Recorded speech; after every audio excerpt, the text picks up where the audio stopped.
KGF పేరు వింటే బంగారం కాదు గైస్, గూస్ బంప్స్ వస్తాయి. గైస్ ఈ వీడియోలో తెలుసుకుందాం అసలు ఈ కేజీఎఫ్ ఎప్పుడు మొదలైందో, ఇంకా ఎప్పుడు మూసేశారో. అయితే ఇప్పుడు మళ్ళీ తెరవాలంటే ఏం చెయ్యాలి? బంగారం మళ్ళీ పట్టుబోతుందా? రండి తెలుసుకుందాం. KGF Kolar gold fields. ఈ ప్లేస్ కర్ణాటకలో ఉన్న బెంగళూరుకు 100 కిలోమీటర్ల దూరంలో ఈ ప్లేస్ ఉంది గైస్. అయితే దీనిని 1873లో మైకేల్ లెవెల్ అనే ఐరిష్ జియాలజిస్ట్ గోల్డ్ ఉన్నట్లు గుర్తించి దానికి కావాల్సిన హక్కులకు అప్లై చేశాడు. తర్వాత 1880లో జాన్ టైలర్ అండ్ సన్స్ అనే బ్రిటిష్ కంపెనీ కమర్షియల్ మైనింగ్ ప్రారంభించింది. అయితే గైస్ ఈ కేజీఎఫ్లో ఛాంపియన్ రీఫ్ అనే గని ఉంది. ఇది భూమి ఉపరితలం నుండి 3200 మీటర్లు అంటే సుమారు 10,500 అడుగుల లోతు వరకు ఉంది. అయితే 1902 నాటికి కేజీఎఫ్ ప్రపంచంలోనే రెండవ అతిపెద్ద మరియు అతి లోతైన బంగారపు గనిగా గుర్తించబడింది. అలానే కేజీఎఫ్ కి బ్రిటిష్ వాళ్ళు పెట్టిన పేరు లిటిల్ ఇంగ్లాండ్. ఒకవైపు బ్రిటిష్ ఆఫీసర్లు బ్రాండీ తాగుతూ కాటన్ చైర్లో కూర్చుంటే, ఇంకోవైపు మాత్రం మన భారతీయ కార్మికులు చీకటి లోతుల్లో ఉన్న బంగారాన్ని తవ్వుతూ ఊపిరి తీసుకోలేని గదుల్లో శ్రమిస్తూ జీవనం గడిపారు. అంతేకాదు గైస్, బ్రిటిష్ వాళ్ళు తమ కోసం European style hospitals, schools, churches కూడా కట్టుకున్నారు. కానీ కార్మికుల బాధలు మాత్రం ఎవరూ పట్టించుకునేవారు కాదు. కార్మికులు గంటల కొద్ది రోజుల్లో పని చేయడం వల్ల ప్రమాదాలు ఇంకా శ్వాస సంబంధిత వ్యాధులు ఎదుర్కొని ముందుకు సాగారు.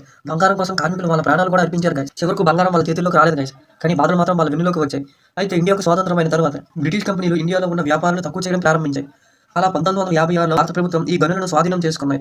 తర్వాత 1972లో ప్రభుత్వం బీజీఎంఎల్ భారత్ గోల్డ్ మైన్స్ లిమిటెడ్ అనే పేరు పెట్టి ఒక పబ్లిక్ సెక్టర్ అండర్టేకర్గా నమోదు చేసింది. ఇది పూర్తిగా 100% గవర్నమెంట్ ఓన్ కంపెనీగా మారింది. కేజీఎఫ్ గవర్నమెంట్ చేతులకు వచ్చింది గైస్. అంతా మారుతుంది అనుకున్నారు, కానీ 1980s రాగానే బంగారం నిలువలు తగ్గిపోవడం ప్రారంభించాయి.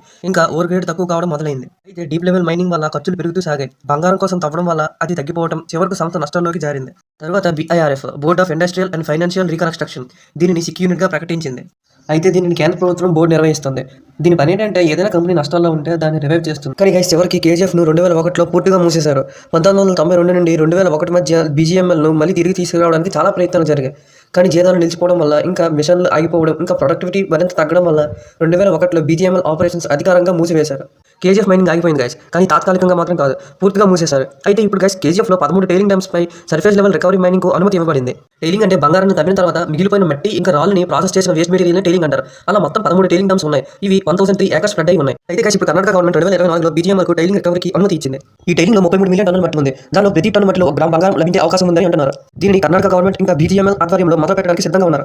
అయితే ఇది అండర్ గ్రౌండింగ్ షాఫ్ట్ కాదు, కానీ ఇది న్యూ హోప్. 2024లో అనుమతులు రాగా 2025లో మొదటి దశ మున్సిపల్ క్లియరెన్స్ కు ట్రయల్ రన్ వచ్చింది. అయితే గైస్ ఇప్పుడు కేజీఎఫ్ తెరవాలంటే ఏం కావాలి? మళ్ళీ ఎలాంటి సమస్యలను ఎదుర్కోవాలి? ముందుగా ఎన్విరాన్మెంట్ క్లియరెన్స్ రావాలి. ఇంకా దీనిపై వేల కోట్లు పెట్టుబడి పెట్టాలి. కేజెస్ ఇష్యూస్ ఇంకా పెండింగ్ కోర్ట్ కేసెస్ సాల్వ్ అవ్వాలి. అయితే ఇంకా ప్రైవేట్ పార్ట్నర్షిప్ కానీ FDI కానీ అవసరం గైస్. చివరిగా కేజీఎఫ్ సినిమాలో రాకీ బాయ్ అనేది ఒక ఊహ, కానీ నిజ జీవితంలో కేజీఎఫ్ అనేది చరిత్రలో ఒక బంగారం పేజీ గైస్. కానీ ఒకసారి బంగారం కనిపెడితే దేశం మొత్తం షేక్ అవుతుంది.